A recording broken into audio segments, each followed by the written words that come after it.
എല്ലാവർക്കും നമസ്കാരം. നമുക്ക് ചെമ്പഴന്തിപ്പൂവിലെ സച്ചിയുടെയും രേവതിയുടെയും വരാൻ പോകുന്ന ആഴ്ചയിലെ നല്ലൊരു കഥ കേൾക്കാം. എല്ലാ ദിവസവും ചാനലിലൂടെ വീഡിയോ അപ്ലോഡ് ചെയ്യുന്നതാണ്. ചാനൽ ആദ്യമായി കാണുന്നവരാണെങ്കിൽ ഒന്ന് സബ്സ്ക്രൈബ് ചെയ്യണേ. വീഡിയോ ഇഷ്ടപ്പെടുകയാണെങ്കിൽ ലൈക്ക് ചെയ്യണേ, കമൻറ്റ് ചെയ്യണേ. അങ്ങനെ നമ്മുടെ വർഷ പ്രഗ്നൻ്റ് ആണെന്നുള്ള കാര്യം വീട്ടിൽ ആരോടും പറയത്തില്ല.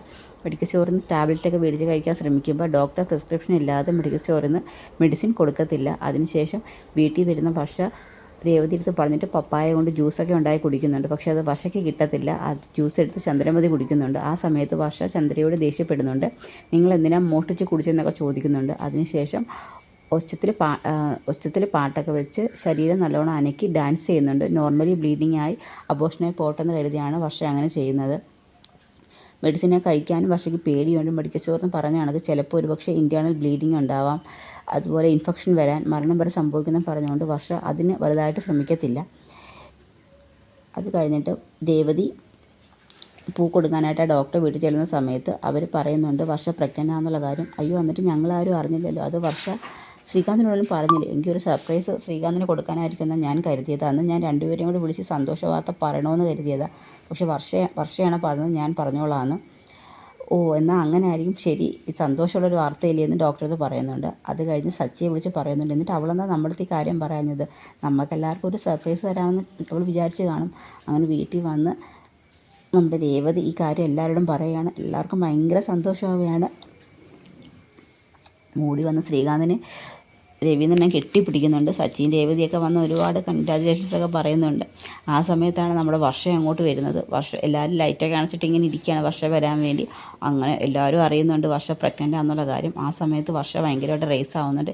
ഇതെന്താ, ലോകത്ത് ആദ്യമായിട്ടാണ് ഒരാൾ പ്രഗ്നൻ്റ് ആവുന്നത്, എന്തിനാ ഇങ്ങനെ ബഹളമൊക്കെ വെക്കുന്നത്, ഇത്ര സന്തോഷിക്കേണ്ട കാര്യം എന്തോ എന്നൊക്കെ ചോദിച്ചുകൊണ്ട് വർഷ ദേഷ്യപ്പെടുന്നുണ്ട്. വർഷയുടെ ആ ഒരു പെരുമാറ്റം എല്ലാവർക്കും വിഷമം വരുന്നുണ്ട്. അങ്ങനെ വർഷ റൂമിൽ ചെന്നിരിക്കുമ്പോൾ രേവതിയും സച്ചിയൊക്കെ വർഷയെടുത്തോടെ എന്താ വർഷ ഇങ്ങനെയൊക്കെ പെരുമാറുന്നു ചോദിക്കും. വീട്ടിൽ ആദ്യമായിട്ട് ജനിക്കുന്ന ഒരു കുഞ്ഞല്ലേ, ഞങ്ങൾക്ക് എന്ത് സന്തോഷമായെന്ന് അറിയാമെന്നൊക്കെ ചോദിക്കുന്നുണ്ട്. ആ സമയത്ത് രേവതി എടുത്ത് പറയും, രേവതി ചേച്ചി എനിക്ക് പ്രസവിക്കാൻ പേടിയാണ്, എനിക്ക് പ്രസവിക്കേണ്ട, അല്ലാതെ ഒരു കുഞ്ഞിനെ എടുത്ത് വളർത്തിയാൽ മതി എന്നൊക്കെ പറയും. അപ്പോൾ എല്ലാവർക്കും മനസ്സിലാവും വർഷയ്ക്ക് പേടി കൊണ്ടാണ് വർഷ ഇങ്ങനെയൊക്കെ പെരുമാറുന്നതെന്ന്. അതിനുശേഷം സച്ചി രേവതി എടുത്ത് പറയും, നീ എപ്പോഴും നമ്മുടെ വർഷയുടെ കൂടെ വേണം, അവൾക്ക് നല്ല പേടിയുണ്ട്, അതുകൊണ്ട് അവൾ ഇനി ഒരിക്കലും ഇങ്ങനെയുള്ള അബദ്ധങ്ങളൊന്നും കാണിക്കില്ലെന്ന് പറയും. ആ സമയത്ത് ശ്രീകാന്തും അങ്ങോട്ട് വരുന്നുണ്ട്. ശ്രീകാന്ത് പറയും, സച്ചിയേട്ടാ, അവൾ ഈ കുഞ്ഞിനും അവൾ സന്തോഷപൂർവ്വം അല്ല അവൾ പ്രഗ്നൻ്റ് ആണെന്നുള്ള വാർത്ത കേട്ടതുപോലും അവൾക്ക് നല്ല ഭയമുണ്ട്. അതുകൊണ്ട് അവൾ കുഞ്ഞിനെ കളയാൻ വേണ്ടിയാണ് അവൾ പപ്പായ ജ്യൂസ് കുടിച്ചതും നല്ലോണം ശരീരം ഇളക്കി ഡാൻസൊക്കെ ചെയ്തത്.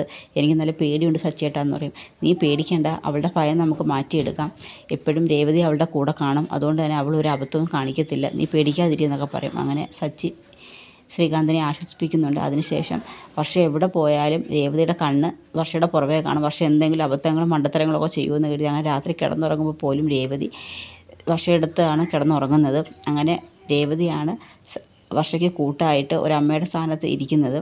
അപ്പോൾ അതൊക്കെയാണ് നമ്മൾ ഇനി വരാൻ പോകുന്ന ആഴ്ചയിൽ കാണാൻ പോകുന്നത്. അപ്പോൾ വർഷയും കുഞ്ഞിനെയും വളരെ സുരക്ഷിതമായിട്ട് തന്നെ രേവതി സംരക്ഷിക്കുന്നുണ്ട്. അപ്പോൾ ഇതിൻ്റെയൊക്കെ കഥകളും ബാക്കി വിശേഷങ്ങളുമായിട്ട് നമുക്ക് നാളെ കാണാം.